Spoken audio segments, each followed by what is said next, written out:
brasileiro produz mais de 2 bilhões de metros cúbicos de etiquetas por ano, o que representa 31% da produção mundial. Isso se dá pela enorme procura de identidade visual que as etiquetas proporcionam aos fabricantes de produtos. Em Manaus, o empresário Juvino Tavares, da Label Press e Label Packing, lidera os segmentos de etiquetas e embalagens e ele é o nosso convidado especial de hoje. Muito prazer, Juvino. Uma honra ter você aqui na nossa bancada do Band Entrevista. Obrigada por ter aceito o nosso convite. Obrigado a você.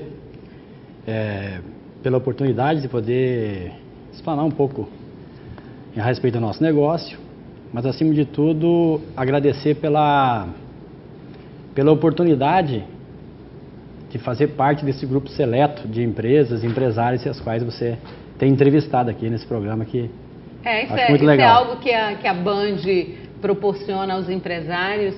É um espaço destinado aos empresários e ao empreendedor, justamente para mostrar o trabalho que vocês desenvolvem. As pessoas acham que ser empresário é algo muito fácil e não é, né? Então, o objetivo da Band é mostrar quem gera emprego, quem proporciona renda, economia, faz a economia no estado desenvolver, né? Além não apenas do Distrito Industrial, apesar de que você trabalha com o Distrito Industrial. Agora você é do Paraná, né? Tem aí uma trajetória bem bonita, por sinal, que fez você um homem de sucesso. Você foi para Rondônia aos 18 anos. Isso. Aos 25 anos você veio para Manaus representando uma empresa da família. Exato. Né? No meio do caminho, muitas dificuldades. Fala um pouco dessa trajetória. Pois é. Eu sou do interior do Paraná, uma cidade muito pequena, uma cidade de 20 mil habitantes, fica no sudoeste do Paraná. E é uma cidade que a economia da cidade é gerida por agricultura familiar. Então, na época, nós de família muito humilde, eu perdi meu pai muito cedo, a minha mãe tinha 5 filhos homens e ela teve que criar esses filhos fazendo trabalho doméstico, não tinha estudo e tal. Então, assim, se falava muito na época lá nesta região nossa e em muitos lugares do país, que o norte era um lugar de oportunidades. E se falava muito no Mato Grosso. Não se falava em Rondônia, não se falava em Amazonas. Eu tinha 18 anos na época, né? Então, assim, eu comecei a trabalhar muito cedo, em detrimento da perda do meu pai, ter que trabalhar para ajudar no sustento da família. Então, assim, e tinha que trabalhar com minha mãe, era uma pessoa muito rígida conosco. Então, assim, com 7 anos de idade, eu já comecei a trabalhar. Eu era engraxate, boia fria, vendia picolé, fui padeiro até os 17, 18 anos. Trabalhei eu arrumei um emprego, meu primeiro emprego, carteira assinada, foi com 13 anos de idade. Mas você só teve uma vez carteira assinada, depois daí foi autônomo o resto da tua vida. O único emprego que eu tive foi uma pessoa chamada Cláudio Capelli. É uma pessoa que eu devo muito a ele, é um empreendedor que até hoje está no município lá com os negócios dele. E ele me apoiou muito no começo, me ensinou a ser uma pessoa digna, de trabalhar para ter as coisas. Minha mãe me apertava bastante, apertava todos os irmãos, então acho que em detrimento desse controle muito rígido da mãe, a gente acabou tendo que virar empreendedor, porque é uma cidade que não tem oportunidades. Se dizia muito lá no sul que aqui quem tem, quem não tem não consegue fazer. E era exatamente isso que acontecia. E a história de Rondônia, como foi? Aí o que acontece? Com 18 anos eu pedi a oportunidade para o irmão mais velho meu, que já vinha empreendendo para o norte do país, que é o mais velho, que esse de fato é o empreendedor. É uma pessoa que tem estrela e conseguiu conquistar as coisas e é uma pessoa de autoestima bastante elevada. Aí na época eu falei, eu quero mudar para Rondônia, trabalhar contigo e tal. A situação não está muito boa aqui, mas se quiser vir para cá, vem para cá que eu vou tentar te ajudar. E foi assim que eu fiz, vim para Rondônia, a empresa trabalhava com distribuição de produtos da 3M. Na época eles eram distribuidor exclusivo na região, eu fui trabalhar de vendedor, eu vendia na Bolívia, vendia no Acre, eu fazia venda, eu mesmo fazia entrega com o caminhão, eu recebia, tudo eu fazia. E eu sempre fui muito responsável com os meus negócios, com a minha vida, eu sempre fui muito responsável. Muito responsável. Aliás, todos os filhos da dona Rita, que é a minha falecida mãe, são todas pessoas empreendedoras e com responsabilidade. E lá em Rondônia, vocês trabalhavam com... Você chegou a citar para mim inicialmente, nota fiscal, né? Inicialmente era o segmento de distribuição, depois, na sequência, montou-se uma indústria de formulário contínuo, que era para produzir, para processar as notas fiscais de formulário contínuo. Aí, na época, em detrimento do mercado de Rondônia ser pequeno para esse segmento, eu me mudei para Manaus, por solicitação do meu irmão, eu também não tinha outra alternativa. Você vai para Manaus, nós precisamos abrir um escritório em Manaus de representação da nossa empresa em Manaus. Manaus tem um polo eletrônico, nem ele tinha noção do que era Manaus. E eu vim para Manaus. Em abril de 97, vim para Manaus. Cheguei em Manaus e perdido em Manaus. Mas com 2 anos de trabalho, nós passamos a ser líder no mercado de etiqueta, de formulário contínuo. E na época, as relações que eu tenho hoje em Manaus, o conhecimento que eu tenho hoje em Manaus, com as pessoas de Manaus, foram através dessa empresa Rondoformes, porque na época foi que se lançou o selo fiscal no estado e em outros estados da federação. Eu era o responsável, eu era o fiel depositário pelo selo fiscal. Então eu movimentava em Manaus 1 milhão de selo fiscal por mês. Mas e era o fiel depositário. Uhum. Então junto da Cefaz eu era o responsável pelo selo. E o selo era uma responsabilidade muito grande. Então por conta disso eu ganhei... Fui conquistando amigos da área fiscal, proprietário de empresa.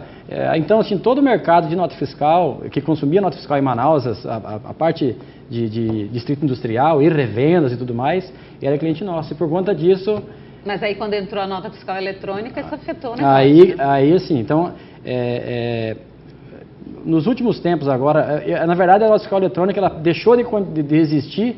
Eu já tinha saído da empresa, já estava com a nova empresa, a Label Press, que foi inclusive... foi esperto, hein? Eu saí antes porque eu sempre tive um desejo de fazer algo para mim, construir algo para mim. É aquela pessoa que quer ter alguma coisa na vida.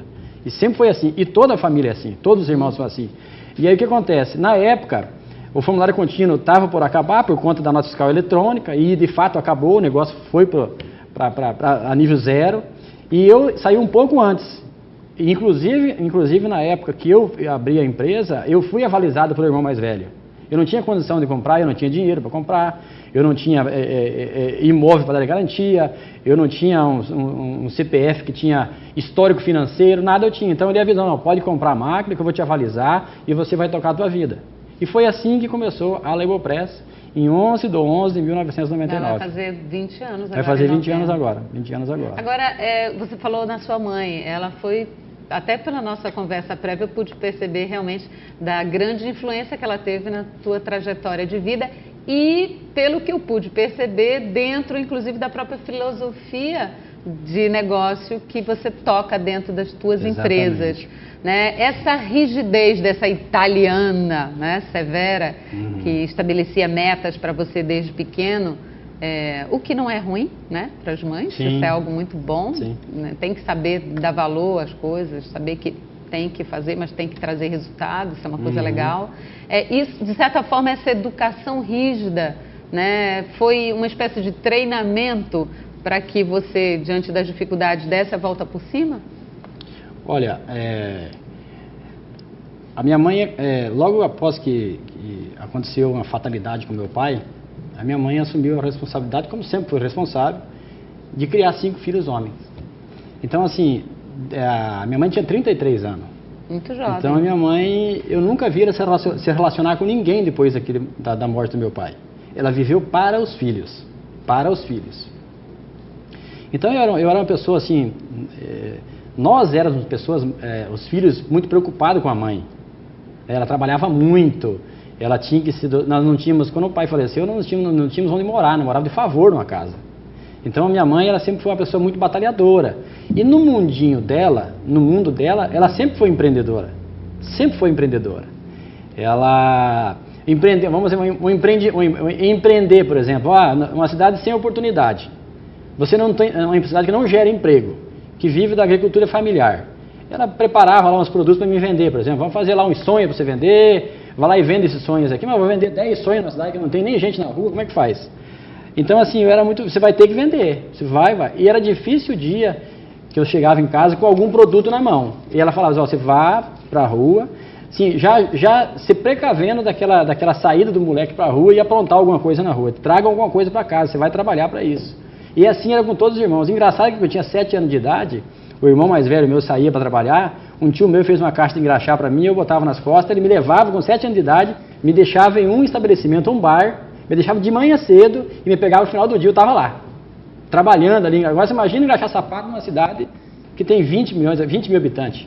Não tem gente, então assim, e eu me virava dessa forma, e a mãe sempre muito rígida, minha mãe era uma pessoa que viajava, aí depois começou a viajar para o Paraguai para comprar as coisas, virou sacoleira. Isso explica o sucesso e do aí, assim, não tem como ser diferente com a mãe que eu tinha, não tem como. O nosso programa, não só participam empresários, empreendedores, mas é engraçado que muitos jovens acompanham o programa, eu sei que você está aí acompanhando, está de olho no Band Entrevista, porque passa muita informação e de certa forma abre um pouco a mente, esclarece, acham que às vezes é algo ou muito complicado ou algo muito simples. E, a meu ver, esse comportamento, nesse foco na busca de uma meta, mas uma meta com resultado, não é uma meta qualquer, é uma meta com resultado. Isso é importante para quem pensa em empreender? Olha, o empreendedorismo, acho que a grande maioria dos empreendedores hoje vai concordar comigo. Assim, a minha trajetória de empreendedor não é muito diferente dos demais. É sempre uma pessoa que não tem condição, que vai correr atrás e assim.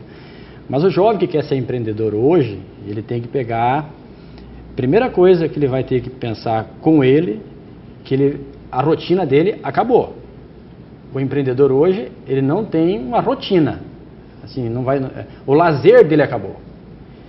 E é só assim, pensando dessa forma, que consegue conquistar alguma coisa. E a outra coisa que eu digo para os jovens empreendedores que querem empreender hoje, o conselho que eu dou, no passado, em casa talvez eu escuto alguns comentários nesse sentido, o pai não teve estudo, você conquistou as coisas, e agora você quer que eu estude para conquistar as coisas? Como é que você tem as coisas sem estudo? No passado era assim. Hoje não. Hoje... A concorrência é muito grande. O mercado está muito nervoso. Né? O Brasil é um país de oportunidades, mas não tem mais oportunidades para pessoas principiantes. Você tem que entender de indicadores, você tem que ter um estudo, você tem que estar altamente antenado com as tendências tecnológicas, você precisa entender de tecnologia da informação, você precisa estar antenado em relação... Não dá para brincar de fazer negócio. Não dá, hoje não dá. No passado se fazia milagre. Hoje, por exemplo, inclusive se for fazer um estudo hoje do pouco que eu construí, se eu fosse colocar no papel hoje, com a graduação que eu tinha hoje, começar do zero, eu não conseguia chegar onde cheguei. Mas chegou. Mas não sai daí que o papo continua. Vamos para um breve intervalo e já voltamos.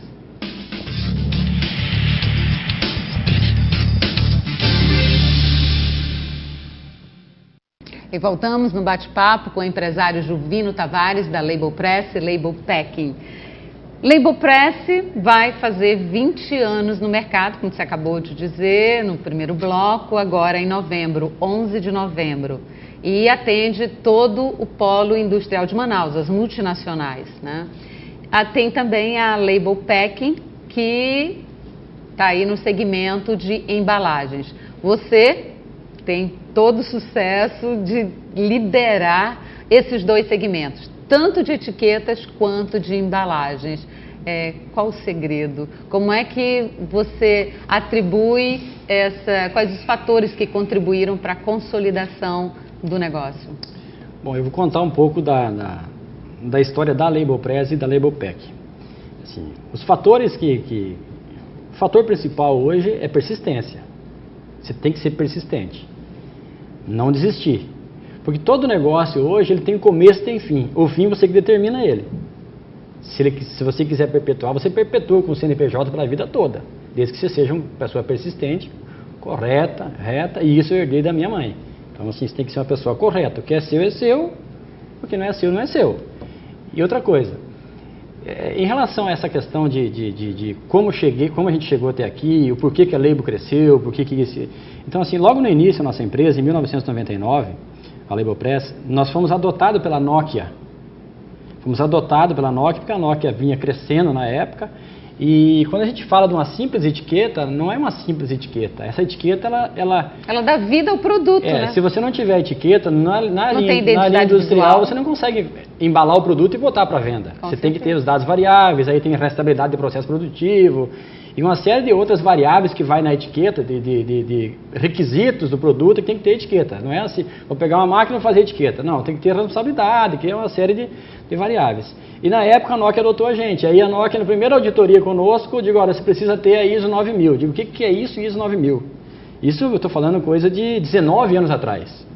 Então vamos certificar a ISO 9000. Graças à Nokia, inclusive a pessoa na época lá, se você me permitir, eu citar o nome dela, é a Cristina, que era auditora da Nokia na época, a Kátia Matsui, enfim, uma série de profissionais que administrava a parte de supply chain da Nokia, que gerenciava os fornecedores.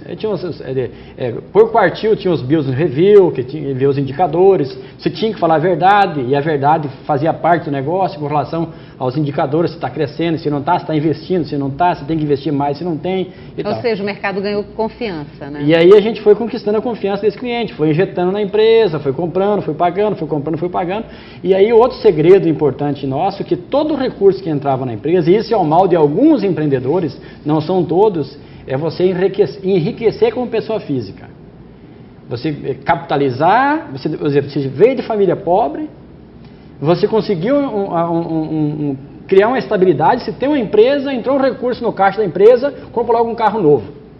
É um grave erro. Então, assim, esse é um problema hoje dos empreendedores. Eu nunca parti para esse lado. O meu lado sempre foi empreender e fazer com que a empresa se torne referência no mercado de atuação. Então é o que eu digo, você vai ouvir falar muito... Tem que ter capital de giro. Isso, e tem que ser uma referência. Referência em fluxo de caixa, referência em qualidade. Quando eu falo em qualidade, é qualidade no atendimento e dos produtos em si. O empreendedor tem que respirar o negócio, você precisa viver o negócio. Viver o negócio. Se você não viver o negócio engole você. A concorrência te engole. Então, assim, logo na sequência, em detrimento aí certificamos fomos a primeira empresa no Brasil com a certificação 91418. A 9000 é relacionada à questão de qualidade de produto, gestão de processo. A 14000 está voltada para o compromisso com o meio ambiente, a destinação do resíduo, o gerenciamento dos resíduos da fábrica e do entorno da fábrica. E a 18000 ela está voltada para a segurança ocupacional. Então nós fomos a primeira empresa do negócio. Que bom, parabéns. Tinha desse segmento. E em Manaus nós tínhamos a Moto Honda, que tinha esse certificado, e salvo engano a Nokia, e nós. Então assim, foi um passo muito ousado. E com esse passo ousado, o nosso custo administrativo começou a inchar. Então assim, o que eu faço agora? Aí implementamos o segmento de offset, começamos a trabalhar com manual de instruções, alguma coisa de caixa, cartonagem.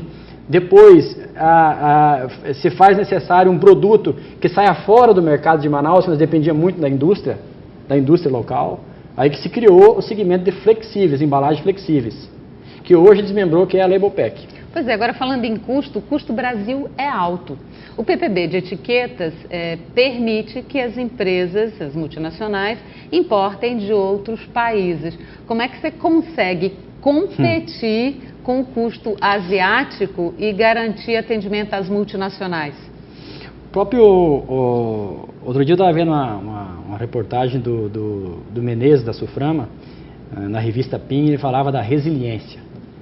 E é isso aí. Tem que ter, né? É resiliência. Por quê? Porque para você atender, hoje, atender uma multinacional como a Samsung, uma empresa multinacional, uma LG, uma Electrolux, Whirlpool e outras empresas que são clientes da Label Press, não é só fazer uma etiqueta. As pessoas que olham para uma etiqueta quando está colada no televisor, não sabem a gestão que tem por trás daquela etiqueta.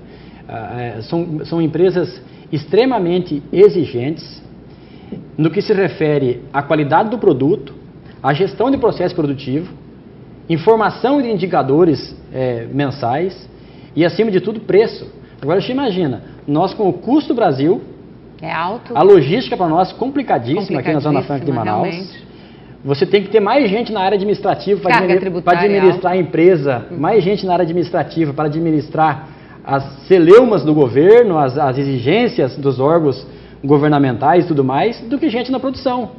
Eu costumo dizer o seguinte, para você montar uma empresa, você vai gerar 100 empregos, você tem que ter 60 na administração e 40 na produção. É muito complicado. Agora, você imagina toda essa complexidade, você competir com o asiático. E você tem que competir com o asiático. Por quê? Porque eles estão aí dominando. E o PPB hoje, o PPB da Sulframa hoje dá abertura para essas empresas importar o produto nosso. Tudo bem. Faz parte do negócio? Faz parte do negócio. Isso faz com que a gente cresça profissionalmente. E realmente trabalhe nesse mundo de resiliência 24 horas. Agora, vocês atendem não apenas o mercado do Norte, atende também a região Nordeste. Como é que você atua fora de Manaus? E qual é a tua produção anual? Tá. Hoje nós trabalhamos com 2 produtos fora do mercado. E estamos indo para um terceiro produto. Da parte da Label Press, 99% do segmento de etiqueta é para o polo industrial de Manaus. Nem para o varejo eu vendo. Dentro da Label Press nós temos um novo segmento que é o segmento da impressão de dados variáveis. É uma fita chamada Ribbon. Inclusive a Sulframa nos incentivou nessa área. Nós somos representantes de uma empresa chamada Dai Nippon Print. É a maior empresa, uma japonesa, a maior empresa do mundo do segmento. Uma empresa de 143 anos, 40 mil funcionários e por ironia dos destinos, nós passamos a ser representantes dele no Brasil. Com esse produto eu saio em nível nacional. Então, frigoríficos, os próprios concorrentes meus de etiqueta lá fora, eu tenho que quebrar o paradigma, convenger para ser meu cliente. De que do Amazonas tem qualidade. E a gente está indo bem com esse segmento. Inclusive, esse segmento, Manaus é número 1 do mercado nesse segmento. Tem 4 indústrias em Manaus nesse segmento. Já o segmento de flexíveis, quando a gente desmembrou os 2 CNPJs, a parte de flexíveis, ela tem 90% do mercado de flexíveis, ele está distribuído na norte do país. É o Pará e o Amazonas. Especificamente o Amazonas dá uns 60% da nossa produção. Já o nordeste do país, aí está na casa de 10%, 15%, caminhando para melhorar. E aí o trabalho nosso é um trabalho fazendo jus aos incentivos que nos é concedido, e por conta disso a gente ganha competitividade. Hoje, com o dólar do jeito que está, a gente está brigando um pouco e a margem fica um pouco pequena. Mas... E qual o volume de etiquetas e embalagens que são distribuídas em Manaus, já que o percentual é muito maior? O segmento de etiqueta, hoje, a gente está fechando anualmente em torno de mais ou menos 600 milhões de unidades de etiqueta. Uau. De unidade de etiqueta. Se fosse R$1 cada uma, estava bem, mas não é. E o segmento de embalagens flexíveis, o total da produção nossa está na casa de 350 toneladas mês. O ideal para uma fábrica dessa é 500 toneladas mês. O mercado de Manaus absorve 200 toneladas e 150 toneladas é fora do estado. É muita coisa. É. Realmente. É bastante. Agora, qual a estrutura da empresa? Quantas pessoas você emprega? Tanto na Label Press quanto na Label As duas Packing? empresas, entre trabalho direto e pessoas físicas, com a área de consultoria, consultor de vendas e assim por diante, são 330 pessoas, o último número que eu tenho, 330 pessoas. As duas infraestruturas nossas, a Label Press tem uma metragem quadrada de 5.500 metros quadrados, a Label Pack tem 6.600 metros quadrados. Cada uma das empresas emprega mais ou menos 160 Agora, é um mercado que tem bastante concorrência, né? Segundo dados da Associação Brasileira de Etiquetas Adesivas, em torno de 70% das pessoas elas são influenciadas por aquilo que elas veem, tanto nos produtos quanto nas embalagens, né? Eu acho que essa concorrência ajuda a manter, como você disse, o olho aberto e estar sempre atento às movimentações do mercado para garantir a qualidade e garantir a liderança de vocês, né? Olha, a questão da concorrência hoje, eu costumo falar na empresa que a concorrência hoje ela tem que ser vista o lado bom da coisa, porque sem concorrência você não inova, você não melhora. Né? Mas nós também não olhamos no retrovisor para a concorrência, a gente olha para frente. E eu costumo dizer assim, até eu comentei contigo nas prévias aí que a receita nossa é sempre procurar fazer o melhor possível, para que quando o cliente esquecer a lateral. não olhar para o retrovisor da concorrência, faça o teu melhor. Com certeza. Quando o concorrente resolver optar quando te imitar, o cliente, você está fazendo bem feito, né? Não, eu digo assim, quando o próprio cliente optar por ir para a concorrência, ele passa a sentir saudade e não rancor. Verdade. Então, assim, e aí tratar o cliente bem, para que quando ele mude de posição, ele sinta saudade da gente. Então, Agora, que papo esse bom. é o trabalho. Nosso tempo está acabando, só me diz. E planos futuros? Tem alguma ideia? Como Olha, é que você vê aí? Em termos de empresa, nós chegamos aos 20 anos de empresa. Eu acho que o foco agora é uma empresa mais madura, os processos já estão maturados. Estão consolidados. Eu acho que a partir de agora eu já venho trabalhando já nessa tocada, muito mais cauteloso nos investimentos, no que se refere a equipamento e tudo mais. Mas eu caminho agora para projetar a empresa para mais 20 anos para frente, que eu creio que é inevitável uma joint venture, uma parceria com uma grande empresa, uma grande multinacional e assim por diante. E a gente continuar acreditando que vai dar certo. E eu acredito que o país está melhorando e as coisas vão melhorar, com certeza. Que bom, eu fico muito feliz, mais feliz por você ter aceito o convite. Parabéns pelos 20 anos da Label Press e que venha mais 20, mais e quantos anos mais para ter sucesso continuado e liderando o mercado tanto de etiquetas quanto de embalagens. Parabéns. Obrigado, reforço o agradecimento em nome da família Label Press. Ótimo. Muito obrigado. Parabéns a toda a equipe das empresas. Obrigado. A você que nos acompanhou, muito obrigada pela sua participação. No próximo sábado estaremos com mais um convidado especial, com certeza, e abordando um outro segmento. E se você quiser participar, manda um e-mail, bandeentrevista@band.com.br. Até lá, até o próximo sábado. Um abraço.